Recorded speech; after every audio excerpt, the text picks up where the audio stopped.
ভাই কি করছেন? এই আম ছিলছি, এক গাছের পাকা আম। এই এটা হচ্ছে কৃষ্ণা পাতা আম, এটাকে আমরা হিমসাগর বলি। সিজনের সবচেয়ে সেরা আম, সবচেয়ে মিষ্টি আম। এবং এই আমগুলো আর খুব বেশি দিন থাকবে না, হয়তো গাছে থাকছে না, কারণ গাছ থেকে সব কেটে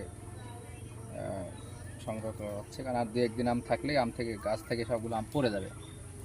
সিজনের সবচেয়ে সেরা এই সুমিষ্ট আমগুলো অর্ডার করতে আমাদের পেজের সাথে সংযুক্ত থাকুন, এবং খুবই অল্প সময়ের মধ্যে আমগুলো শেষ হয়ে যাবে। এরপরে শুরু হবে ল্যাংড়া এবং আম্রপালি। তো এটার মতো অনন্য মিষ্টি আম আসলে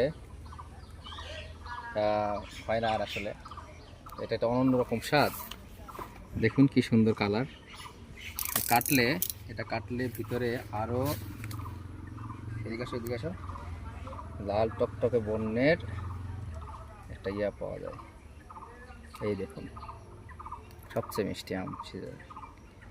তো আমের বাজার 4.0 সাথে থাকুন এবং রাজশাহীর সবচেয়ে সুমিষ্ট আমগুলো উপভোগ করুন। আজকে আমাদের দেখেন এই যে আম বাগানে আম পাড়া হচ্ছে, এগুলো সবচেয়ে বড় বড় সাইজের প্রিমিয়াম কোয়ালিটির আম।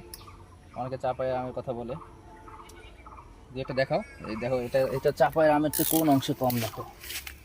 এটাতে কয়টা? 3টাতে 1 কেজি নিশ্চিত হবে। বড় আমার হাত তো অনেক বড়, হাতেও আটছে না। তো আমের বাজার 4.0 সাথে থাকুন এবং এরকম সুমিষ্ট আমগুলো উপভোগ করুন।